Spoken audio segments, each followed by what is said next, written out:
હાલો, hello. દરિયાપુરાથી બોલું. હા બોલો.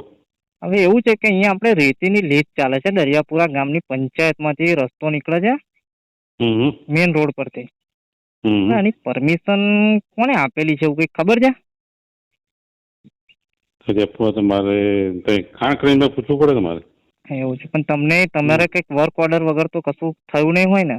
મને તો ખબર નહીં આવે હવે જયપુરમાં. મારે યાર ત્યાં અહીંયા પૂછવું પડશે. ખરેખર ભયંકર સ્થિતિ છે, કારણ કે ગમે ત્યારે કોઈ એક્સિડન્ટ થઈ શકે એની જવાબદારી કોણ લે? બરોબર. હમ દરિયાપુરમાં છે ને? દરિયાપુરા પ્રોપર દરિયાપુરા ગામમાં ઉતરતા પહેલા જે નીચે ઢાળ છે ને, હમ અહીંયાથી રસ્તો ઉપર કાઢ્યો છે. હવે જ્યારે ગાડી ઉપર ચડ્યા પછી વરે ને હમ તો ટ્રાફિક જામ કેટલી થઈ જાય છે, અને રસ્તા પર તો અમારા રસ્તાની તો આખી પૂરેપૂરી વાટ જ લગાવી દીધી છે. તો હવે અમારા એવું છે. ગ્રામજનો કેટલા હેરાન થઈ શકે એમાંથી.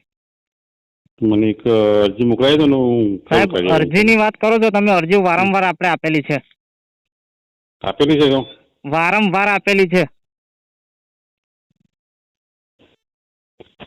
એક મિનિટ કઈ નામ થયેલી છે કોને જોડાયેલું? નામ તો હવે જો મેં તમને અત્યારે ફોડી ના શકું. કશો વાંધો નહીં, ચલો ને. તમે એકવાર ચેક કરાવો હા અને આનું કંઈક લીગલી એક્શન લો. ઓકે. હું ખાણ કરીને કહી દઉં એટલે બંધ કરાવી દઈશ. જો ઓલરેડી એમની 5 ગાડી અત્યારે થોડા ટાઈમ પહેલા પકડેલી પણ હતી, તો પણ પાછી ચાલુ કરાવી, બરાબર?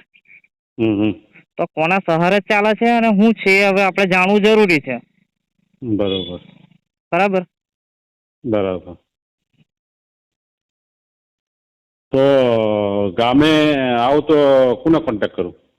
તમે ગામ પર આવો તો મારા નંબર પર એડ કરીને કોન્ટેક્ટ કરી લેજો ગમે ત્યારે પણ. ઓકે ઓકે ઓકે વાંધો બરાબર. પિન્ટુ ઓકે. બોલું, પ્રેસ રિપોર્ટર. કશો વાંધો નહીં. હા એડ કરી રાખજો તમે. હવે મને ખાલી તમે જાણ કરો ગમે ત્યારે પણ, બરાબર? Okay okay.